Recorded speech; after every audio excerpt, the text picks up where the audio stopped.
Hi everyone, it's Kristen Williams with the Williams team in Austin, Texas, your local real estate expert. I'm going to share with you our fall trends and some expectations as we move into the fall, because we're at that turning point in the year where we're about to hit fall season. We're at Labor Day weekend. And so what I normally see, and we've been tracking statistics in the market for years, and we typically see the number of new listings slow down post Labor Day. So we just don't have as many new homes hit the market, new homes for sale hit the market. We have an existing inventory of houses that have been for sale for several weeks, several months. That inventory starts to dwindle down to, as some home sellers say, let's just take our home off the market for the fall season and we'll try again in the spring. That's a very common sentiment among sellers who maybe have been on the market and haven't sold their home yet. Or sometimes they'll decide, let's just rent the home out.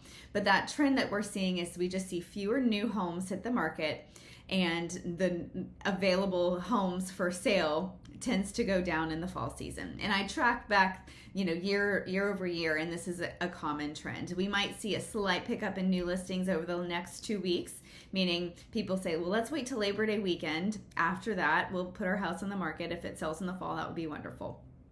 So we're starting to see that. But what that means is I just feel like there's some good buyer opportunity. You don't have as many available new listings, but there's still plenty of listing inventory on the market.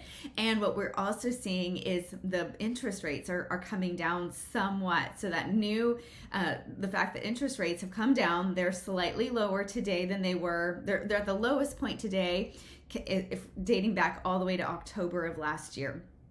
So that is some really positive movement in the mortgage market. And mortgages and your interest rate really impact affordability and what a buyer can afford and what their mortgage payment looks like. So that is a very big positive. Now, it's a little too earlier in this trending down interest rate pattern to determine how it's going to positively impact the market, or maybe just things will just stay flat. But what we are seeing is we're seeing the demand for housing, the number of houses that go under contract each week tends to stay fairly stable. We're not really seeing big swings week over week. So I'm going to be watching this trend over the next couple of weeks to see if that demand the lower interest rates has impacted our demand for housing in Austin. It's still just a little bit too early to determine that. And again, the Fed has a Federal Reserve meeting on September 17th, and they'll make a determination on whether or not they're going to lower the federal funds rate, which is not necessarily mortgage rates, but it impacts the 10-year Treasury bond, which also impacts, as a byproduct, impacts mortgage rates. So those are all things that we're going to be watching as we move into the fall.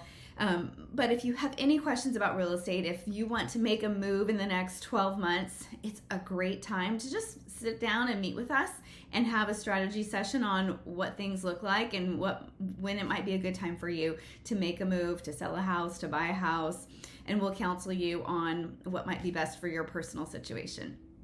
Have a great holiday weekend, and I'll see you next week. Bye.